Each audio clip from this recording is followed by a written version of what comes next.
ये मनुष्य, ये नर इधर उधर भटकता रहता है, कभी इधर तो कभी उधर, कभी आगे चला जाता है तो कभी पीछे चला आता है। वास्तव में क्या मनुष्य स्वतः ही भटकता रहता है या फिर इसको कोई भटकाता रहता है? उत्तर क्या है बंधुगण आपका? वास्तव में मनुष्य सिर्फ उसी ओर चल लेता है जिस ओर उसका मन भागता है। सबसे चंचल गति इस संसार में कुछ है तो वो मन की है। निरंतरता, अस्थिरता और चंचलपन, यही तो मन का लक्षण है ना। मन कुछ नहीं है, परंतु ऐसे देखे तो सब कुछ है। मन के बिना मनुष्य पशु है ना। या फिर कहिए मन के बिना मनुष्य ही नहीं। हमारा मन का रुचि, स्वभाव तथा इच्छाएं जैसी होती है, हम उसी को पूर्ण करने में अपना जीवन जुटा देते हैं। यानी वास्तव में हम अपने मन का इच्छाओं की पूर्ति करते जा रहे हैं। यदि मन हमारा राजा हुआ और हम उसके सेवक हैं, तो क्या ये संपर्क सही हुआ? या फिर ऐसा होना चाहिए कि हम राजा बने और मन हमारे लिए कार्य करे, है ना। परंतु ये कैसे चीज आप कह रहे हैं और कैसे असंभव वाली बातें आप कह रहे हैं। ऐसा क्या भला कभी हो सकता है? ऐसा कभी भी संभव नहीं। हर मनुष्य मन से संचालित होता है ना।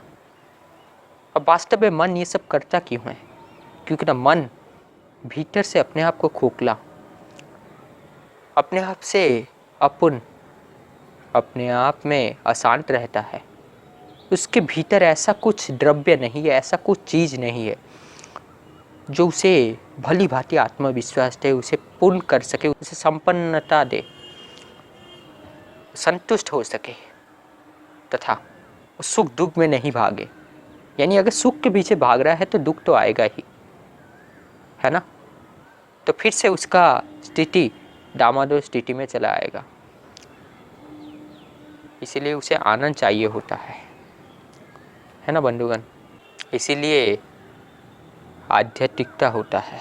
आध्यात्मिकता मतलब आत्मा का अध्ययन, अपने आप का अध्ययन। अपने मूल स्वरूप को जानेंगे तो देखेंगे धीरे धीरे सभी अज्ञान, सभी अशांतिपन, सभी अबोध मिटते जा रहा है।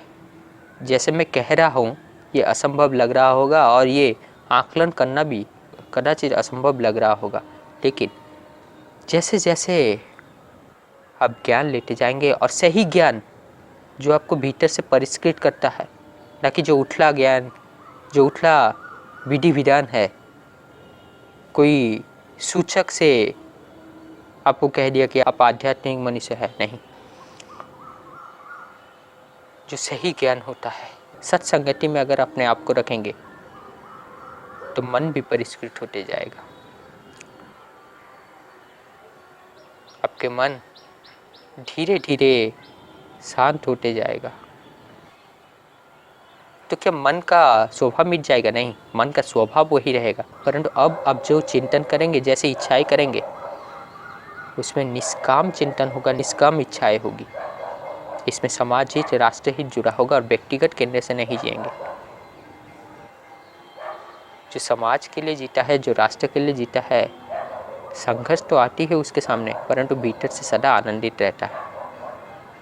और बंधुगण, वास्तव में हम वहाँ पर उपस्थित नहीं होते जहाँ पर हमारा शारीरिक उपस्थिति होती है। हम वहाँ पर उपस्थित होते हैं जहाँ पर हमारा मन होता है। इसको एक उदाहरण से समझते हैं। मान लीजिए एक कक्षा में एक अध्यापक किसी विषय का ज्ञान दे रहे हैं, कुछ पढ़ा रहे हैं, और वहाँ पर एक ऐसा छात्र है जिसका मन अध्ययन में, पढ़ाई करने में नहीं लगता। उसका स्वभाव, उसका रुचि खेल कूद में है और जितने भी मनोरंजन के विषय है उसी पर लगता है। तो भले ही वो शारीरिक रूप में वहीं पर उपस्थित हो, परंतु क्योंकि ना उसका मन वहाँ पर नहीं है, तो क्या आप उसको वहीं पर उपस्थित मानेंगे? नहीं, उपस्थित नहीं मानेंगे। लेकिन बाहर से जब आप देखेंगे, अब तो देखेंगे उसका भौतिक शरीर वहाँ पर है ना, इसी को ही आप उपस्थिति कह देते हैं। जी हाँ, उस अनुसार तो उपस्थित है, परंतु क्योंकि मन वहाँ पर नहीं है तो उसका ध्यान, उसका एकाग्रता वहीं पर नहीं है, इसीलिए वो पढ़ाई में पीछे छूट जाता है और जो कक्षा में पढ़ाया गया है उसको समझ नहीं पाता।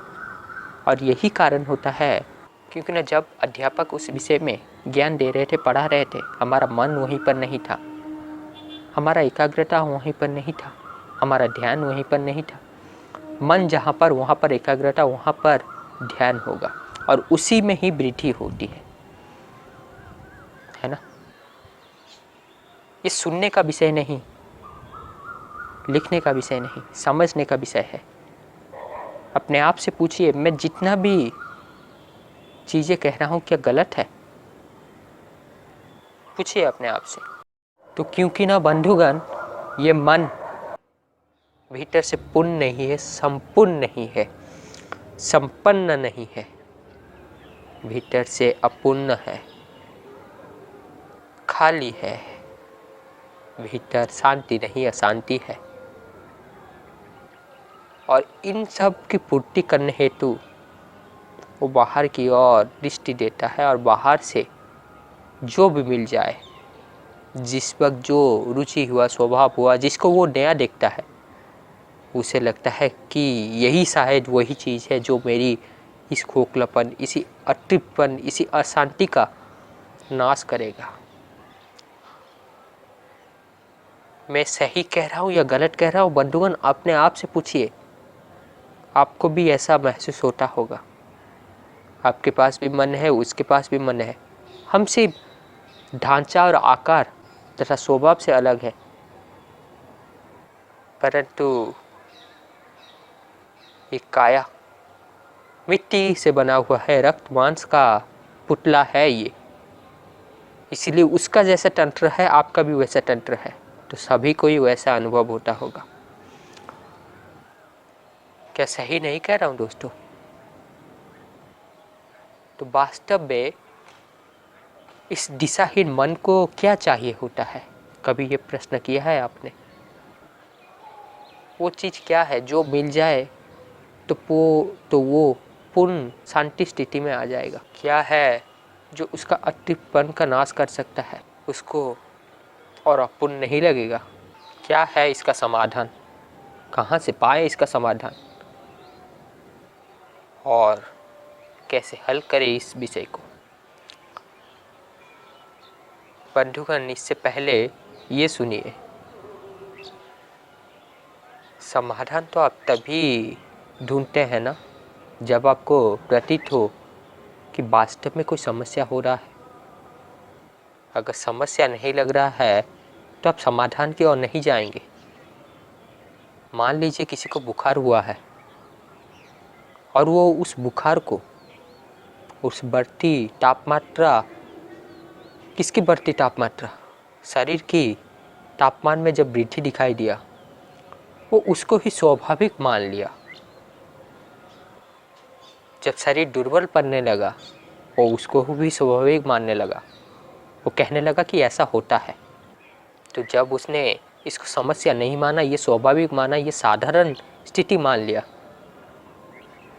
तो क्या कभी उसे पता चल पाएगा ये रोग है, हम अस्वस्थ हैं, हमें उपचार की आवश्यकता है?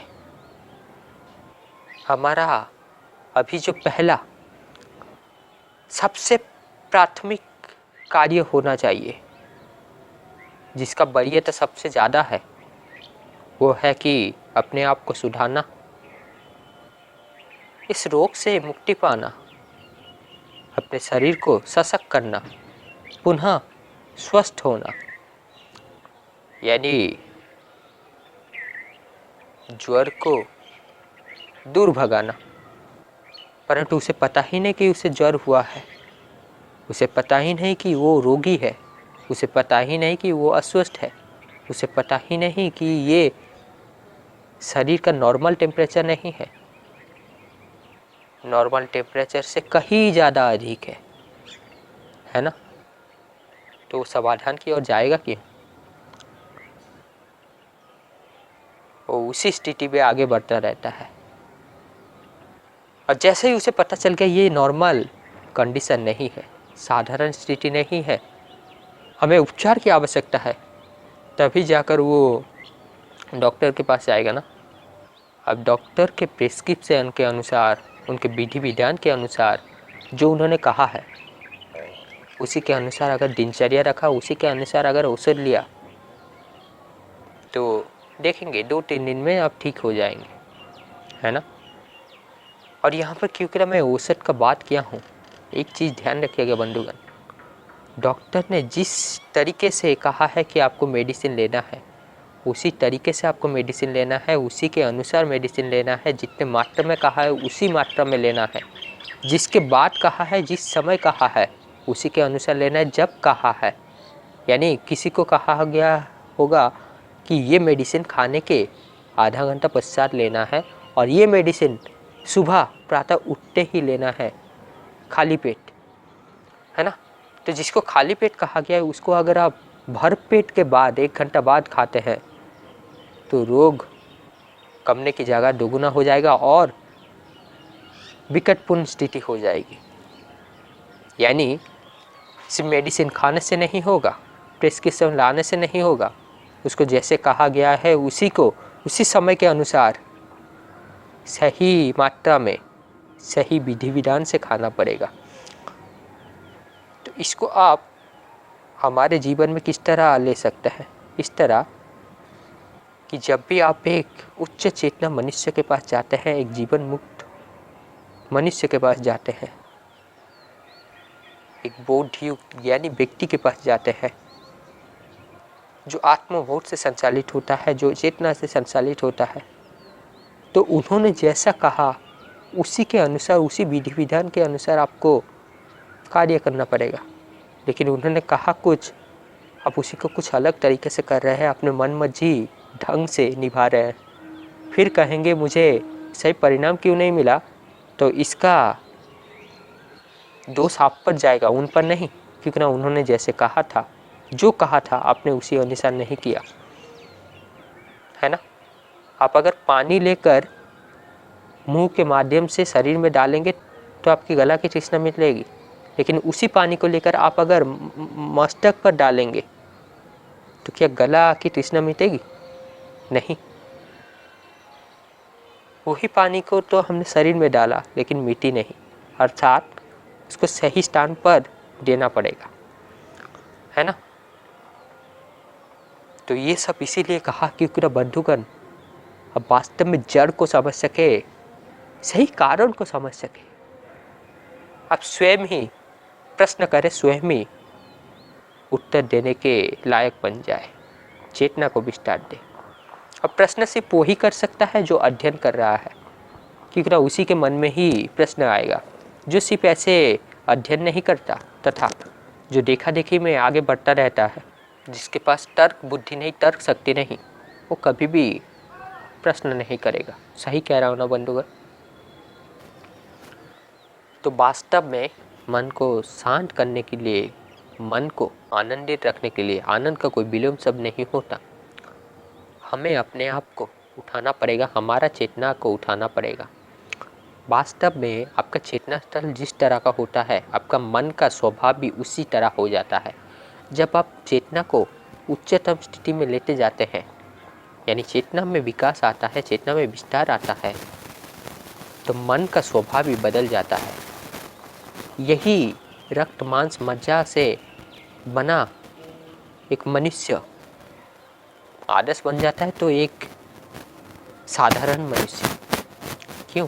जो मनुष्य आदर्श बनता है उसका चेतना उच्चतम कोटि को चला जाता है और उसी शीर्ष चोटी वाला चेतनाधारी का मन किस तरह होता है? उसका मन अभी ये निकृष्ट छोटा मोटा चीज़ नहीं सोचता, वो अगर इच्छा भी करेगा तो कैसा इच्छा होगा, उसमें राष्ट्र हित, समाज हित शामिल होगा, व्यक्तिगत इच्छा नहीं। तथा वह भी इस नश्वरता को यानी संसार के वास्तविकता को जान चुका है, तो इसीलिए वो इससे ज़्यादा मोह, ज़्यादा आसक्ति, ज़्यादा आशा नहीं रखता। ये अस्थायी है, अनित्य है। अपने मूल स्वरूप को जान लिया। वास्तव में और भी अगर सहजता से कहूँ तो आप ज्ञानी गुणियों का संग कीजिए, सत्संग कीजिए, देखिएगा धीरे धीरे आपके अज्ञान, आपके अशांतिपन मिटते जाएगा। ये सब एक ही परिवार के एक एक छोटे बच्चे हैं। कोई मामा है तो कोई भांजा, कोई भांजी, कोई बुआ, कोई फूफा, ऐसे। और ज्ञान, विवेक, बोध ये भी और एक परिवार के सदस्य है। इसीलिए देखेंगे बंधुगण, आप जब भी कथा सुनते हैं, स्पेशली आध्यात्मिक कथा, आपके मन को ठंडाई मिलती है, आप थोड़ी देर के लिए शांत हो जाते हैं। परंतु जैसे जैसे समय आगे बढ़ता रहता है, फिर से आप जैसे के तैसे हो जाते हैं, है ना। लेकिन जैसे ही हम सत्य पर स्थापित हो जाते हैं तो हमारे अंदर स्वतः ही आनंद विराजमान हो जाता है। आप और सुख दुख के लिए कार्य नहीं करते, आप स्वयं ही आनंदित रहते हैं। जो 24 घंटा ही आनंद की स्थिति में होता है। आनंद की स्थिति मतलब ये नहीं कि आपके मुंह में कभी थोड़ा दुख का छटा नहीं आएगा, कोई परिश्रम नहीं करना पड़ेगा, कोई श्रम नहीं करना पड़ेगा, कोई संघर्ष नहीं आएगा, नहीं। इसका मतलब आप इससे घबराएंगे नहीं और सुख दुख से परे हैं आप। वास्तव में बंधुगण, ये सब कहने का विषय नहीं, ये सब अनुभव करने का विषय है ना। जो बहुमूल्य चीज़ है उसको कभी मॉल में बेचा नहीं जा सकता, कोई खरीद नहीं सकता, इसके लिए पात्रता चाहिए होता है। तो इस दिशाहीन मन को आध्यात्म में दीजिए, भौतिकता नहीं। तभी जाकर आप सही राह में आगे बढ़ पाएंगे, जीवन को सार्थकता प्रदान होगा। आशा करता हूँ बंधुगण समझ पा रहे होंगे। अन्यथा अगर इस मन को सही मार्गदर्शन नहीं मिला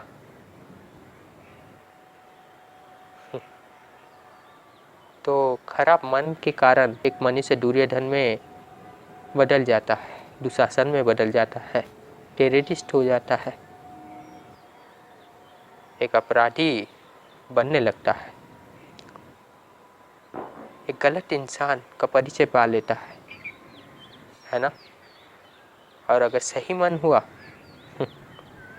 सज्जन में खड़ा होता है वो। क्या सही नहीं कह रहा हूँ बंधुगण? अब मन का स्वभाव देखिए, जब हमारा बालक की स्थिति होती है, किशोर या फिर बच्चे रहते हैं, तब हम किसी मिट्टी के पुतले के पीछे, खेल के पीछे, नाना तरह के मनोरंजन के गीत, दृश्य के पीछे, जब एक किशोर अवस्था में होता है ये सब होता है। युवा अवस्था आते आते मन में थोड़ा स्वप्न जागने लगता है ना। तब विभिन्न तरह के कॉम्पिटिटिव एग्जाम आदि इत्यादि। अब ये भी निकल गया तो पैसा आने लगा, अब पैसा ही लक्ष्य बनने लगता है। उस पैसे से बड़े बड़े बिल्डिंग खरीदना, अपना विस्तार करते जाना, बड़ा घर, गाड़ी इत्यादि करते जाना। अब कुछ लोग कहेंगे क्या ये सब गलत बात है? नहीं बंधुगण, ये सब गलत बात नहीं है। परंतु एक चीज़ देखिएगा बंधुगण कि एक सही मनुष्य भी ऐसा करते जाता है और एक गलत मनुष्य भी करता है। उसका आचरण तो उसी तरह दिखाई देता है, परंतु भीतर का स्वभाव अलग होता है। जो सही मनुष्य करता है उसके पीछे एक अच्छा उद्देश्य, एक नेक उद्देश्य रहता है और वो उसकी आवश्यकता होती है, वो उसे चाहिए होता है। लेकिन गलत इंसान, उसे नहीं चाहिए होता है वो सब चीज़ें, वो भोग की आदत से आगे बढ़ता रहता है।